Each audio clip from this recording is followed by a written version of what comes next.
Hello everyone, Legal Cart is starting its journey on Bharatiya Nagarik Suraksha Sanhita 2023. From today, we will explore the sections from top to toes. Let's get started. नमस्ते, आज से legal cart अपने एक नए journey भारतीय नागरिक सुरक्षा संहिता 2023 को समझाने में जुट गई है। आज से हम सारे सेक्शंस को कवर करेंगे। चलिए शुरू करते हैं। Section 1 of the Bharatiya Nagarik Suraksha Sanhita talks about short title, extent and commencement. Here is the first short title. This act is called the Bharatiya Nagarik Suraksha Sanhita 2023. Talking about the extent, this act is applicable throughout India but has some exceptions. What are the exceptions? The act does not automatically apply to the state of Nagaland and certain tribal areas. The state government can choose to apply parts of this act to all or part of this region and make modification as needed. Tribal areas are territories that were part of Assam's tribal region before January 21, 1972, excluding Shillong municipality. This act will start on a date decided by the central government, which will be published in the official gazette. इस अधिनियम का नाम भारतीय नागरिक सुरक्षा संहिता 2023 है। यह अधिनियम पूरे भारत में लागू होता है, लेकिन कुछ क्षेत्रों पर यह स्वचालित रूप से लागू नहीं होता है। यह अधिनियम स्वचालित रूप से नागालैंड राज्य और कुछ जनजातीय क्षेत्रों पर लागू नहीं होता, परंतु राज्य सरकारें इस अधिनियम के कुछ हिस्सों को लागू करने का विकल्प रखती है और आवश्यक संशोधन कर सकती है। जनजातीय क्षेत्र वे क्षेत्र हैं जो 21 जनवरी 1972 से पहले असम के जनजातीय क्षेत्रों में थे, शिलोंग नगर निगम के क्षेत्र को छोड़कर। यह अधिनियम एक तिथि से लागू होगा जिसे केंद्रीय सरकार द्वारा निर्धारित किया जाएगा और यह आधिकारिक गैजेट में प्रकाशित किया जाएगा। Now moving towards the section 2, let's explore how the key terms are defined in the act. Section 2 talks about definitions. Let's discuss some of the definitions. The first one is audio video electronic means.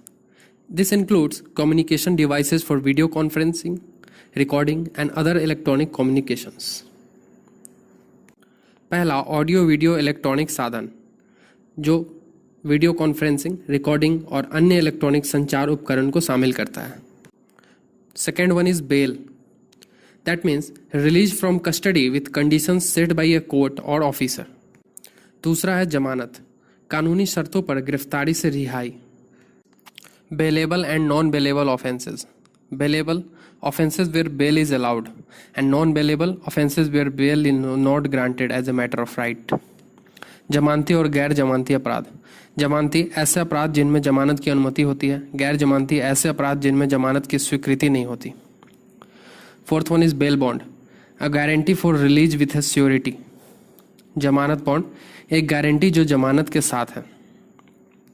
Fifth one is bond, a personal guarantee for release without surety, बिना guarantee के रिहाई की व्यक्तिगत गारंटी। Charge refers to different aspect of an accusation, आरोप के विभिन्न पहलुओं को संदर्भित करता है। Cognizable offence, an offence where police can arrest without a warrant, अपराध जिनमें पुलिस बिना वारंट की गिरफ्तारी कर सकती है। Complaint, allegation made to a magistrate for action not including police reports, magistrate को दी गई शिकायत पुलिस रिपोर्ट को शामिल नहीं करती है।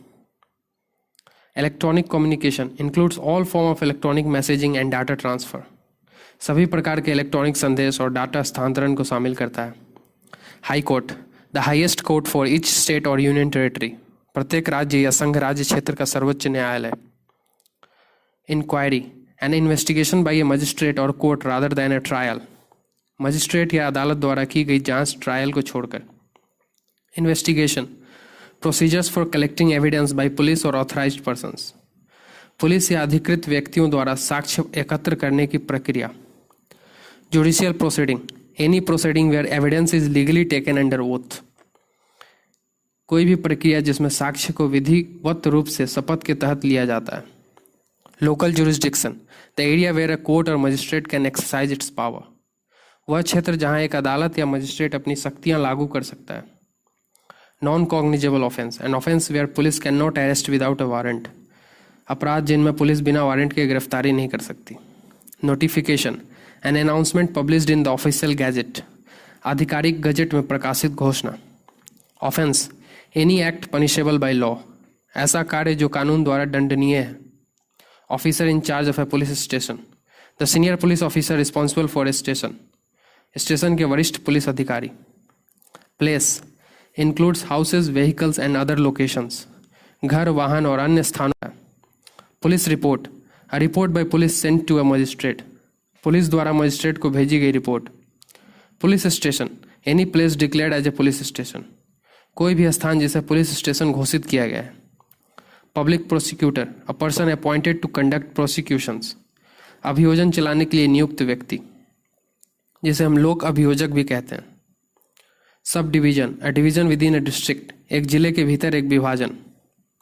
Summons case and warrant case, summons case less serious offences, warrant case serious offences punishable by severe penalties. Summon प्रकरण कम गंभीर अपराध में, वारंट प्रकरण गंभीर अपराध जो कठोर दंड से दंडनीय होते हैं। These are some of the key terms which are used in this act to clarify करने के लिए जो भी शब्द एक्ट में दिए गए हैं उनके डेफिनेशंस को यहाँ दिया गया है। Next, let's understand how references are to be interpreted in legal context. So we talk about section 3, construction of references. Section 3 explains how to interpret references to magistrates in laws. The first one is magistrate references. When a law mentions a magistrate without specifying the type, it generally refers to a judicial magistrate of the first or second class depending on the area. धारा 3 यह बताती है कि कानूनों में मजिस्ट्रेटों के संदर्भ को कैसे समझा जाए। मजिस्ट्रेट के संदर्भ, जब किसी कानून में मजिस्ट्रेट का उल्लेख किया जाता है और प्रकार निर्दिष्ट नहीं किया जाता तो यह समानतः पहली या दूसरी श्रेणी के न्यायिक मजिस्ट्रेट को संदर्भित करता है जो उनके क्षेत्र के आधार पर होता है। And second one here is functions of magistrate, judicial functions related to the decisions that affect someone's punishment, custody or trial. These are handled by judicial magistrates. The administrative या executive functions, tasks like issuing licenses or handling prosecutions are managed by executive magistrates. Magistrate के कार्य, न्यायिक कार्य, ऐसे निर्णय जो किसी की सजा, हिरासत या ट्रायल को प्रभावित करते हैं, ये न्यायिक मजिस्ट्रेट द्वारा संभाले जाते हैं। प्रशासनिक या कार्यकारी कार्य जैसे लाइसेंस जारी करना या अभियोजन से संबंधित कार्य, ये कार्यकारी मजिस्ट्रेट, एग्जीक्यूटिव मजिस्ट्रेट द्वारा संभाले जाते हैं। For example, if a law refers to a magistrate in a legal document, it's typically talking about a judicial magistrate handling legal matters, while an executive magistrate deals with administrative duties.